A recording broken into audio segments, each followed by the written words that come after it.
Hello and welcome back to my channel. Jacob Payton here, and I'm going to be talking about everything that I'm reading in the month of September. It is a lot of books. I definitely fell behind on reading stuff that I wanted to get through in August, so there might be a little bit of spillover from last month if you saw that video. But yeah, I am continuing some series. I am finishing up the Last Kingdom series, and I am getting through the Sun Eater series as well, which I will talk about as I go through these. First up, I have The Hostage of Zir by L. Sprague de Camp, and that's book 3 in his Krishna series, which I have not read. I started reading this one. It came in a box of classic sword and sorcery and science fiction paperbacks that I kind of bought sight unseen off of Etsy like a while back. I think I actually did a video of them at one point. But anyway, this is one of his series. I like a lot of his Conan stuff. He writes a lot of sword and sorcery, so I thought I'd give this a try, as this does read like it's a bit sword and sorcery mixed with science fiction. So far, I kind of like it. It's very weird. If I continue liking it, I'll probably do a review. I don't really have a whole lot to say about it at this time, though. And then next up is something I've been meaning to read for a while, and this is Journal of the Gun Years and the Gunfight by Richard Matheson. Richard Matheson wrote a lot of horror. He wrote Hell House. He also wrote I Am Legend. And he also wrote Westerns, which I did not know until I picked this book up. It's been on my shelf for a long time, and it's a book I've been meaning to read, as I love his horror books. And I'm also a big Western fan, mostly Louis L'Amour, which I've talked about on this channel before as well. But I enjoy Westerns. I don't read as much of them as I wish I did. But that's neither here nor there right now. I like this so far. I'm currently on Journal of the Gun Years, and it's pretty good. That being said, I don't love first-person Westerns, which I am discovering as Journal of the Gun Year is kind of told from a first-person point of view. Which is something I don't think I'd encountered before. Most Westerns I've always read have been from the third-person point of view, which is just something to think about. I see point of view discussions brought up a lot, and it is kind of interesting how divisive they can be when you think about that. You know, in some genres, like mystery genres, I love first-person point of view, but in others, I hate them, which, you know, I had never really come across that in a Western before. You know, feel free to let me know in the comments y'all's favorite point of view, and if it is dependent on genre. I know some people's is and some people isn't. Some people just hate first person, some people just hate third person. Next up is Camp Damascus by Chuck Tingle. I have been thoroughly enjoying this book. It's a really fun horror. It's not very long, which I've kind of noticed about the Tor Nightfire line in general. They're really just novellas for the most part. I haven't seen any doorstopper Stephen King-esque books be put out by them, which I think is kind of interesting, and I wonder if that's something that's going to bleed over into other genres, because as we know, traditional publishing has really loved pumping out big, massive novels for a very long time. So it's going to be interesting to see if they start going into a shorter direction and become more open to novellas, because novellas do work very well, especially in horror. As someone that's been following the horror industry and has been a horror fan for quite some time, this book is good. I like it a lot. If you are on the fence about reading this, I'm halfway through it. Well, maybe a little more than halfway through it. If you're on the fence about reading this because of the author, Chuck Tingle, if you don't know, writes a lot of pretty funny titled erotica books, but as someone that's followed like the self-publishing industry for a long time too, or at least since like 2013, 2014, he's been a bestseller on there for a long time. He gets brought up a lot because his stuff is easily memeable.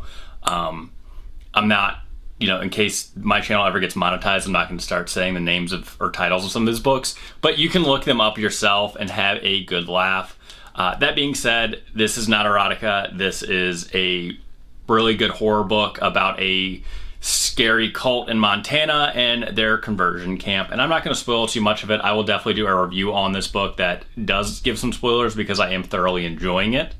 But yeah, I will probably finish this not too long after this video is posted. Next up is Worldlord by Bernard Cornwell, which is, I do believe, the last book in the Last Kingdom series, and it's going to bring Uhtred's saga to a close. I am very excited about this. At this point, Uhtred is a very old man. I will also do a review of this. I also have to do a review of several other books in the series, and I will bring that chapter of the channel to a close. I will say that, you know, even though it's the final book, I am very much enjoying it. It's so far, because I am almost halfway done, so I don't want to kind of stick my foot in it, but so far it is tying up a lot of knots that has been opened throughout the entire series, so I am enjoying that a lot. Next up, I have Elric of Melibon, the Elric Saga, Volume 1 by Michael Moorcock. I got these books a while back, and I think I may have tried to have read them over the summer and talked about on the channel, but I did not, sadly. So I am restarting that now. I'm going on a huge Sword and Sorcery kick. If you've been following the channel over the summer, you know I've been reading a lot of Sword and Sorcery books, but I have never read the Elric of Melibon Saga, which is kind of a staple in Sword and Sorcery, just like Conan the Barbarian is. I'm on chapter 6 so far, and I'm really enjoying this, and I'm excited to see where the series goes. So far, it's given me a real Bran McMorn vibe, which is a deep cut if you like Robert E. Howard. Bran McMorn is kind of like this king of a dying kingdom, and that's kind of what Elric feels like so far. I won't get into it too much more because I will definitely do a review of this and talk about Sword and Sorcery more as a whole. And then next up, I have Kingdoms of Death by Christopher Rocchio, which is the 4th book in the Sun Eater series. If you've been following this channel, you know that I've been really enjoying the Sun Eater series so far. I'm excited to dive into this book and find out more of the world that Hadrian Marlowe currently finds himself in as he tries to get more and more allies in his war against the, I'm going to pronounce this very wrong, Cerulean. I'm going to definitely have to check the audiobook and figure out how to pronounce the names of half the places and monsters in this book. But so far, I still really enjoy this. It's a really cool, like, Sword and Planet-esque adventure, or science fantasy, I think, is what the author and Bain refer to it as, at least in another anthology that I picked up that features a story featuring Hadrian Marlowe. But so far, I'm still very much enjoying this series, and I'm excited to see where it goes. Next up, I am rereading Bran McMorn. This is collection of all the Bran McMorn short stories. I will definitely talk about this on the channel as well. I've been picking up a lot of these Conan, or not Conan, but Robert E. Howard collections. At first I was trying to do the thing where you wait it out and find a lot of the cool older paperbacks with their cool older art, but it was just getting harder and harder to do, and to be honest, a lot of the paperbacks I were finding was just in such horrible condition that I feel like they would have fallen apart if I tried to read them, whereas this, I don't mind if it gets bent up from being on a shelf. Honestly, I would love it if they started doing maybe some hardback re-release editions, much like they did the Elric Saga. But yeah, so far I really like this. It's very different than Conan. One thing I really appreciate about Robert E. Howard is he's able to make his characters feel familiar, but at the same time be completely different. That being said, it does seem like everyone stalks like a panther, which I always think is kind of funny. Especially, you know, I don't know a whole lot about England, but I don't think they have panthers. Correct me if I'm wrong, if they have secret panthers. Next up is The Beast You Are by Paul Tremblay. I still have not read The Cabin at the End of the World. Someone asked me that not too long ago. But I am really enjoying this short story collection that just came out. It does have some throwbacks to some of his other books that I haven't read, sadly. So I am getting insight from some short stories into the larger world of Paul Tremblay's books, which I honestly think is really interesting. Stephen King does this, and there are a couple other horror authors that do this too, where in other books they give subtle nods to their backlist or past books and kind of make it seem like they all exist within the same world, which I'll be honest, I think is really cool, and I'm glad they do it. And it also, I think, makes the books feel less like a one-off and more like maybe kind of a series. So that is kind of cool. And it makes me want to read, I think, Mallory and I forget the other book that's a nod to. But anyway, I'm enjoying this series of short stories so far. This is the time of year where I really like to grab short story collections and read them. Something about autumn and Halloween.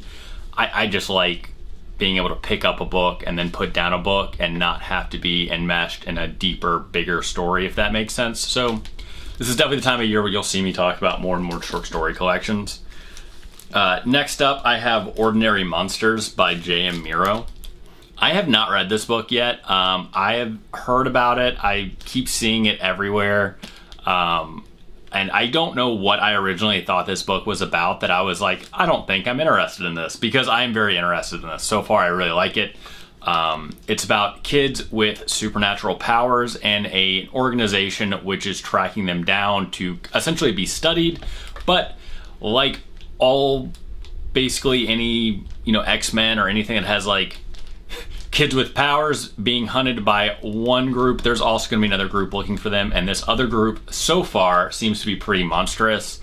I don't know what's going to happen. I don't know who the good guys are and who's bad yet. I am not that far into the book, but I will say I'm really enjoying this. So if you, like me, have been seeing this book everywhere for a while, or it's been recommended to you a bunch and you've just been like, I don't think it's for me, I would argue give it a chance, because I'm really enjoying this so far.